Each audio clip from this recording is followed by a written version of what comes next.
Sausage. Hello, and welcome to First, the show where I give my first impressions on a game. Straight off the presses, hot off the presses after I played it. This episode is all about Vagante. I know what you're thinking. It's pronounced Vagante. I assure you it is not pronounced Vagante. I mean, maybe it is. And maybe that's what you got on your mind. More likely, if you want some Vagante, go get yourself some Vagante. After you get that Vagante, come back here and let's talk about Vagante, an action platformer, roguelike, that's heavily inspired by Spelunky in terms of the gameplay, and it's almost a really good time, but one thing gets in the way of it being a good time, and that is its fascination, its love, its whatever the hell you want to call it, with the randomization of it all. I don't mind procedurally generated games. I like them. I like randomization. But there is a point where you can go too far. And Vagante went too far. It went too far. And it's a bummer because the core gameplay of Vagante is pretty good. I like the platforming. The action, not so great. And that will lead into one of my problems with it after I get past the main problem. But my real issue with Vagante is just that it is way too random. I don't mind randomly generated levels. They give you a reason to keep playing. They keep the game exciting and fresh. And of course, stuff like weapons and their attributes, that's going to be random. And enemy placement, which boss is in this level and that level, that'll be random as well. But they go just a wee bit too far in Vagante with having these scrolls and elixirs, so your potions, stuff that may heal you or poison you, stuff that might reveal the map or identify other scrolls, all of that, that's random too. So that purple scroll you found that revealed the map the first run,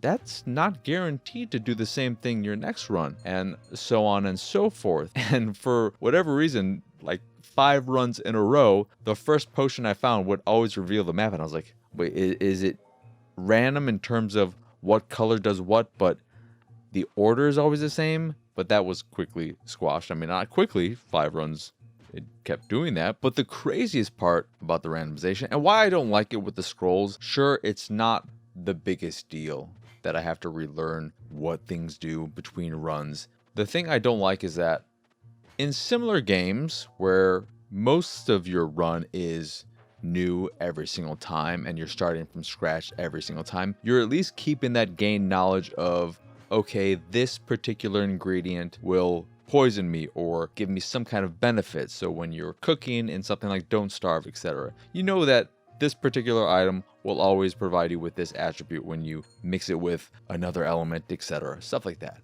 You're at least gaining some knowledge, even if the game isn't saving that knowledge for you. You yourself are gaining that knowledge. And all you really gain between playthroughs is an understanding of what enemies do, how they attack, and stuff like that. And the weapons, while they'll have different attributes, you will, of course, gain the knowledge of what those attributes do if you come across them. But also you'll know that the dagger is quick, but it has a short range, and the axe is powerful, it has a bigger range, but it's slow, and stuff like that. But everything else is just random.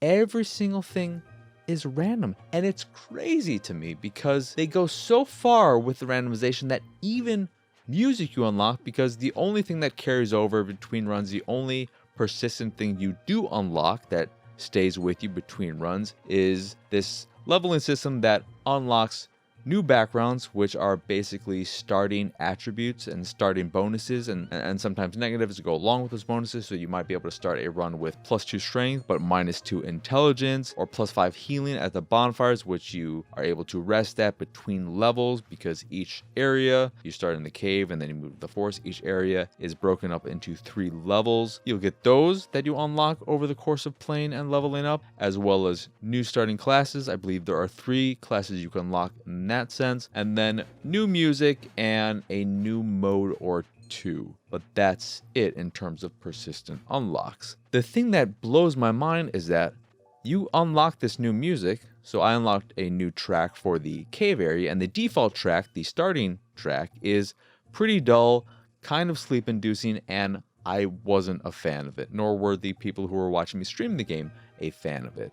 But the second track, the one you unlock, that's a good one. I like that song a lot, and I immediately looked to find a way to permanently pick that as my cave music. You can't do it, because even the music you unlock is random, and what plays between each level, it's random.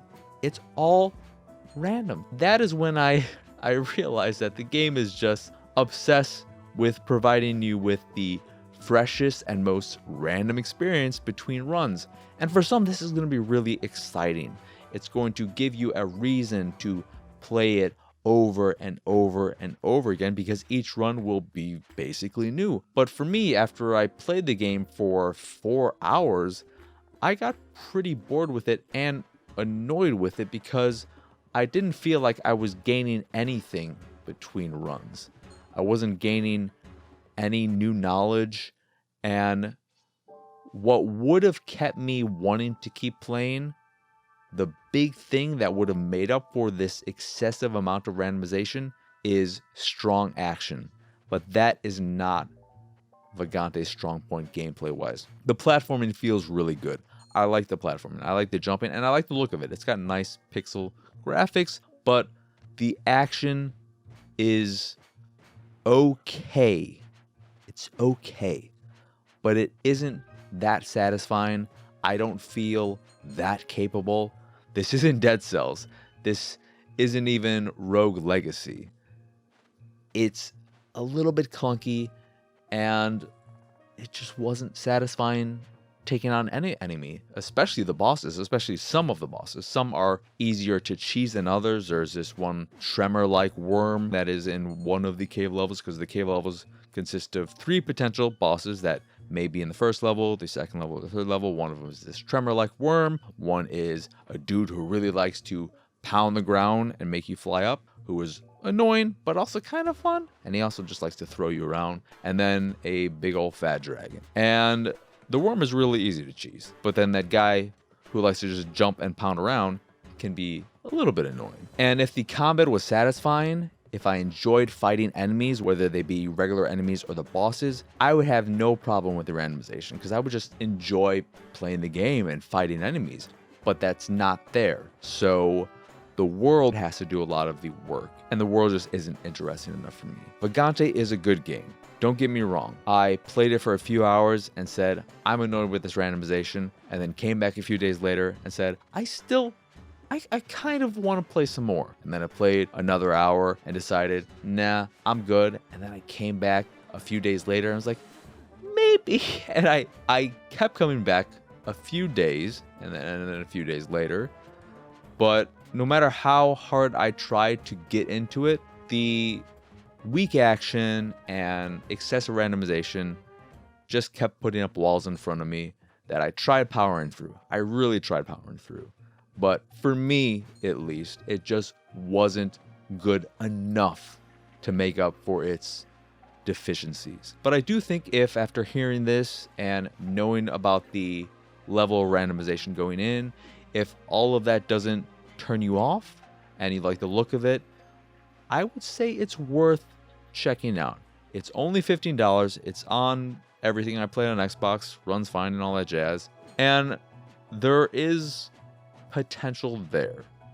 It just wasn't my jam, but it might be your jam. So get that peanut butter, spread it on some bread, take Vagante and smack it on there, and I don't know what I'm talking about anymore. Anywho, that will do it for this here episode of First. Once again, I am Marcus Nez. I don't think I said that at the top of this show. I keep forgetting to say that, but I am Marcus Nez. Y'all can find me on Twitter and pretty much everywhere at PX Sausage. If you'd like to see me streaming games like Vagante, you can do so over at twitch.tv/PX Sausage. If you are watching this video on YouTube, which is probably where you're watching it, I mean, you could be watching it on Twitch. I do post these on Twitch as well. But if you're watching it on YouTube, please, if you haven't already, like, subscribe, hit that bell, and of course, you may already know this, it's youtube.com/pixelated sausage. And speaking of pixelated sausage, if you put a dot And a comma after that, you know what you got? You got my site, pixelatedsausage.com, where you can find this show and more stuff, more podcasts, and not just podcasts and video game related things. You can find my art, and if you see something you like, you can purchase a print of the piece you fancy. And if you fancy the site in general and anything that we do, please go over to patreon.com/pxs and support us that away. As always, thank you for watching or listening. I hope you enjoyed this here episode, and I hope you have a wonderful, wonderful rest of your day. Bye.